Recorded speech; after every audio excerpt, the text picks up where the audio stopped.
નમસ્કાર દર્શક મિત્રો, શિનોર સમાચારમાં હું મેઘા અગ્રવાલ આપનું હાર્દિક સ્વાગત કરું છું. આપ જોઈ રહ્યા છો શિનોર સમાચાર. નજર કરીએ આજના સમાચાર. શિનોર પ્રાથમિક આરોગ્ય કેન્દ્ર ખાતે આજરોજ તારીખ 10 માર્ચ 2026ના રોજ રાષ્ટ્રવ્યાપી એચપીવી રસીકરણનો શુભારંભ ઉપસરપંચના અને ઇન્ચાર્જ તાલુકા હેલ્થ ઓફિસરના હસ્તે દીપ પ્રાગટ્ય કરીને કરવામાં આવ્યો અને કિશોરીઓને રસી આપવામાં આવી હતી. વડાપ્રધાન નરેન્દ્રભાઈ મોદીના હસ્તે 28 ફેબ્રુઆરી 2026ના રોજ અજમેર રાજસ્થાનથી ગર્ભાશયના મુખના કેન્સર વિરોધી એચપીવી રસીનો રાષ્ટ્રવ્યાપી શુભારંભ થયો હતો અને તે અનુસંધાને ગુજરાતના મુખ્યમંત્રી ભૂપેન્દ્ર પટેલ દ્વારા આ રસીકરણ અભિયાનનો રાજ્યવ્યાપી પ્રારંભ કરાયો હતો.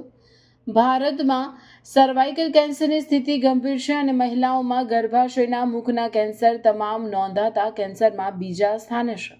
આ ગંભીર બીમારી સામે રક્ષણ આપવા માટે રાજ્યની તમામ 14 વર્ષની દીકરીઓનું રસીકરણ સુનિશ્ચિત કરવા તથા શાળાએ જતી અને ના જતી તમામ 14 વર્ષની કિશોરીઓને એચપીવી રસીથી સુનિશ્ચિત કરવાનું નક્કી કરાય છે.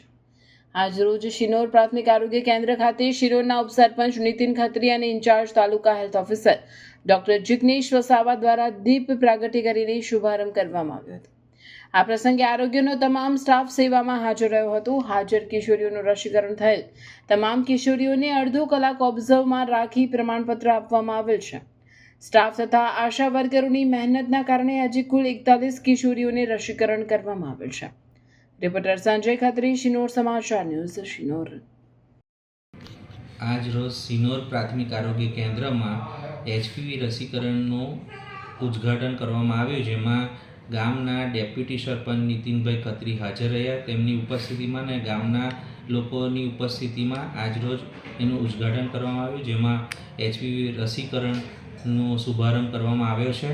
અને આજથી શિનોર પીએસસીના ગામોમાં 14 વર્ષથી મોટી ઉંમરની છોકરીઓ અને 15મી વર્ષગાંઠ પૂર્ણ ન કરી હોય તેવી છોકરીઓને રસીકરણ કરવામાં આવશે.